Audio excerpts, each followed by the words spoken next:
Last night I sat through this debate kind of from start to finish, but at one stage it was like waking up after a nightmare, and you have to try and figure out for a while whether the nightmare is real or not.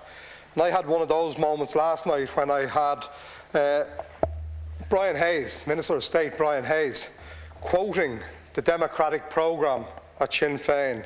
It was one of the most bizarre incidents in this House that I've ever witnessed. And I'd like to remind Deputy Hayes, because I don't think he'd even read the democratic programme the way he was quoting it as, that it makes clear that the government is bound to prioritise the Irish people and the interests of the Irish people first, that it talks about sovereignty of the Irish people, which kind of the previous government, with the support of this government, were willing to barter away, but they got a very bad deal because the barter didn't seem to work. Other things that the democratic programme spoke of was to make sure, first and foremost, that our people's needs were met, and to employ all of the country's resources to that end. And that includes the natural resources. Obviously, this government, along with the previous government, were more than willing to hand over Ireland's natural resources in the gas reserves to Shell, and to hand over our public infrastructure, which is built by Irish taxpayers' money, to private interests. Deputy Hayes spoke about the importance of Ireland standing on its own and paying its way, but bailing out failed gamblers and foreign banks that his government are willing to do is going to make that impossible. There would be no need for the universal social charge if this government or the previous government lived up to the spirit of the First Dáil and make a political choice to tax the wealthy and to harness our natural resources for the good of the people. But no, the choice has been made to squander away what is rightfully ours. Deputy Hayes also accused my own party of pursuing an austerity agenda in the 6 counties.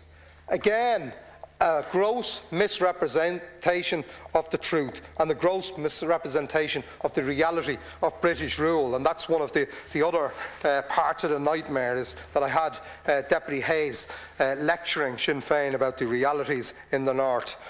He and his party were more than willing to facilitate what happened in the north and the occupation of our 6 counties for many, many years, as they are happy to facilitate the visit by the Commander-in-Chief of the British Army to our shores, not for an hour or so, but for 4 full days. Shame on you and shame on Deputy Hayes for that. But the gross misrepresentation of the reality of British rule is that the key fiscal powers necessary to pursue our alternative plan for recovery have simply not been devolved to the Assembly. Hopefully, if he is that concerned about the Assembly and the 6 counties, he will finally join with us in our efforts to end British rule in Ireland forthwith.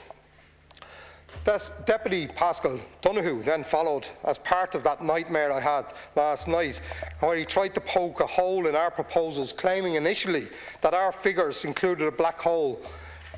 No such thing, because obviously he hadn't even bothered to read the motion in front of him. But he continued with his speech. It became clear that in fact our figures stood up to any test. Our proposals for a new rate of 48% on individual income or in excess of 100,000 would indeed raise the same amount of additional revenue that is raised by the introduction of the universal social charge, and hence it would compensate for its abolition. Under our proposals, the pre-existing health and income levies would apply briefly until a more radical reform of our tax system made it truly progressive and fair when it was completed.